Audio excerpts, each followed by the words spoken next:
আসসালামু আলাইকুম, আশা করি সবাই ভালো আছেন। আজ আপনাদের দেখাবো পূর্ব লন্ডনের কয়েকটি ঐতিহাসিক স্থান। তো শেষ পর্যন্ত সাথেই থাকুন এবং শেয়ার সাবস্ক্রাইব করে রাখুন।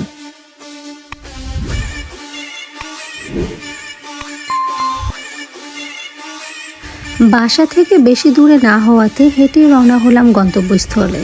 এখন পর্যন্ত আজকের ওয়েদার ভালোই দেখাচ্ছে, চারিদিকে গাছে গাছে ফুলের সমারোহ। তাই ছবি তোলার লোভ সামলাতে পারলাম না, চেরি ফুল সহ নিজের কিছু ছবিও তুলে নিলাম। বছরের এই সময়টাতেই শুধুমাত্র এই চেরি ব্লজম শুরু হয়, যদিও এই ফুল মাসখানেকের মধ্যেই আবার শেষ হয়ে যাবে।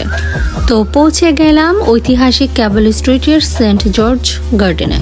1936 সালের 4 অক্টোবর ক্যাবেল স্ট্রিটের এই এরিয়া এবং এর আশেপাশে কয়েকটি স্থানে সিরিজ সংঘর্ষ হয়, যা ছিল মেট্রোপলিটন পুলিশদের সাথে ফ্যাসিস্ট ব্রিটিশ ইউনিয়নের সদস্যদের ইন্ধনে স্থানীয় বাণিজ্য ইউনিয়ন সহ বিভিন্ন বিরোধী ফ্যাসিস্ট বিক্ষোভকারী গ্রুপ এবং ফ্যাসিবাদী বিরোধী গ্রুপের মধ্যে।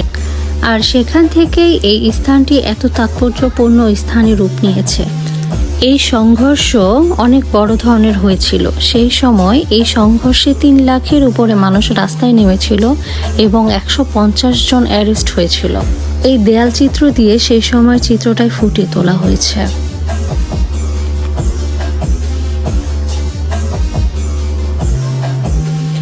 এবার চলুন একটু ভিতরে ঘুরে আসি। এটি হলো লন্ডনের সেন্ট জর্জের উদ্যানগুলোর মধ্যে একটি। গির্জা থেকে দূরে প্রতিষ্ঠিত প্রথম সমাধিস্থল এটি। চলুন এবার ঘুরে দেখা যাক ভেতরটা। একটু যেতেই এখানে চোখে পড়ল বেসিনের আকারে তৎকালীন পানি পান করার ব্যবস্থা ছিল, যা কালের বিবর্তনে হারিয়ে গেছে। আর এটি নির্মাণ হয়েছিল 1700 সালে। ভাবা যায় কত আগে এখানে পানি খাওয়ার মতো ব্যবস্থা ছিল। আসুন আর একটু সামনে যাই। এটি হলো লন্ডনের সেন্ট জর্জের উদ্যানগুলির মধ্যে একটি, আর এটি হলো গির্জা থেকে দূরে প্রতিষ্ঠিত প্রথম সমাধিস্থল এখানকার মধ্যে। আর বডি স্ন্যাচারদের হাত থেকে রক্ষা করার জন্য সমাধিস্থলের চারপাশে উঁচু প্রাচীর নির্মাণ করা হয়েছিল এখানে। যতটা জানা যায় ইতিহাস থেকে, সে সময় নাকি যথেষ্ট লাশ চুরি হতো, আর সে কারণেই সেই লাশগুলোকে রক্ষা করার জন্য এই ব্যবস্থা। খেয়াল করেছেন হয়তো আপনারা, এই এক একটি কবর কিন্তু অনেক অনেক পুরানো। এখানে প্রথম যাকে সমাধিস্থ করা হয়েছে সেটি হলো 1715 সালে, যার নাম রবার্ট নেলসন। এরপর এখানে একজন মহিলারও কবর দেখা যাচ্ছে, যার মৃত্যু হয়েছে 1722 সালে। এখানে সমাধিস্থ প্রত্যেকেই ছিলেন তৎকালীন খুবই সম্ভ্রান্ত পরিবারের সম্ভ্রান্ত ব্যক্তিবর্গগণ। যেমন এখানে প্রথম কবরস্থ যিনি ছিলেন তিনি রবার্ট নেলসন। তিনি একজন প্রভাবশালী ধর্মীয় লেখক ছিলেন।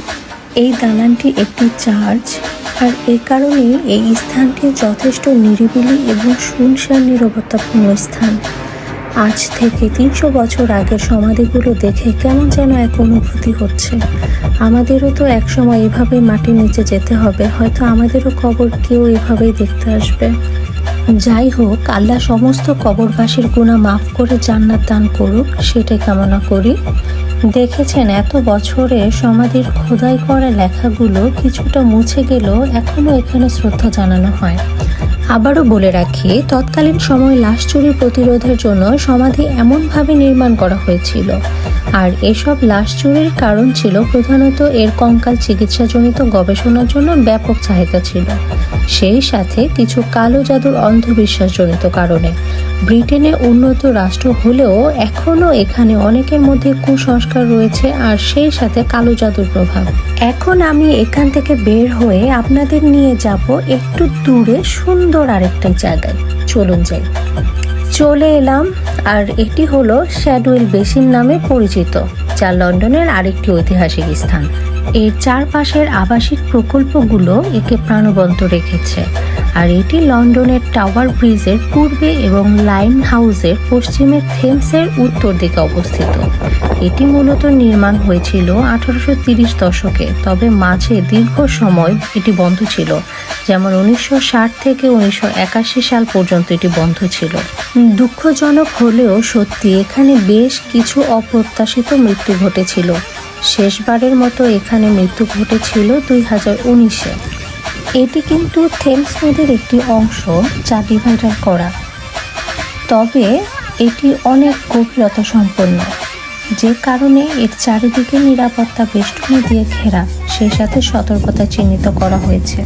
তবে মৃত্যুপুরী যতই হোক, এর সৌন্দর্য উপভোগ করার মতো, শুধু দরকার সাবধানতার। অবশ্য আমার কাছে এই জায়গাটি ভীষণ ভালো লেগেছে। চারিদিকে নীল নীল আকাশ এবং পানির নীল যেন একদম নীলে নীলে একাকার হয়ে আছে। আজকের প্রতিবেদনে তুলে ধরা জায়গাগুলোর মধ্যে কোনটি ভালো লেগেছে সেটি আমাকে অবশ্যই কমেন্টস করে জানাবেন। আর ভালো থাকবেন। ধন্যবাদ আপনাদের।